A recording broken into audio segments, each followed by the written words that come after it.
When the Climate Recovery Ordinance passed in Eugene, I'm only aware of one other such ordinance in the States, and that was in San Francisco. So it was very unique for a city to put its climate goals into local city code.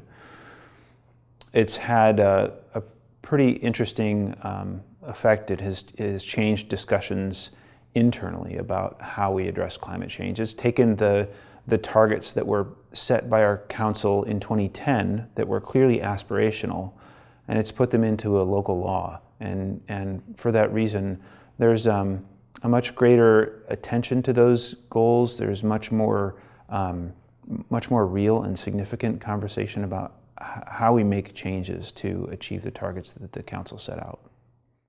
The City of Eugene's Climate Recovery Ordinance does a few things.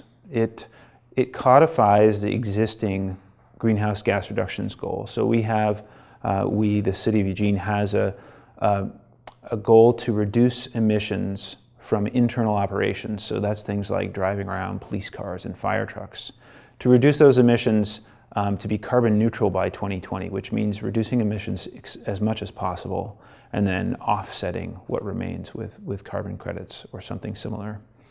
The Climate Recovery Ordinance also puts into code a community-wide target to reduce fossil fuel use 50% by 2030.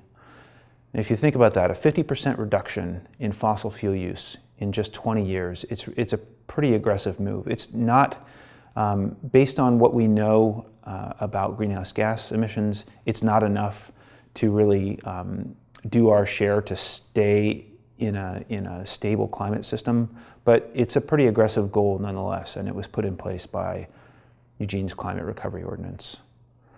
The ordinance does a few other things as well. It requires regular reporting back to council, that our city staff are required to bring a report to council about the progress on a regular basis.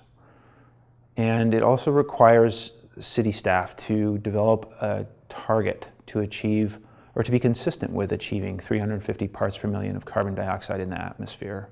That gets pretty technical pretty quickly, but it's really, the punchline is 350 is a stable a concentration of CO2 in the atmosphere that allows for a stable climate system.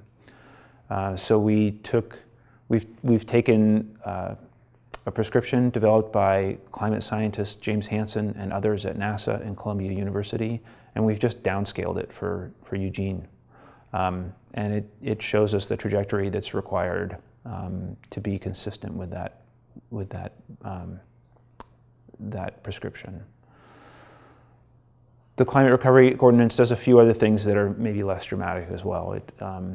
If we're off track, the Climate Recovery Ordinance requires that if we're not on target, that we come back to City Council and provide an update for City Council indicating that we're off track, and provide a list of options to get back on track to achieve the targets that Council set out.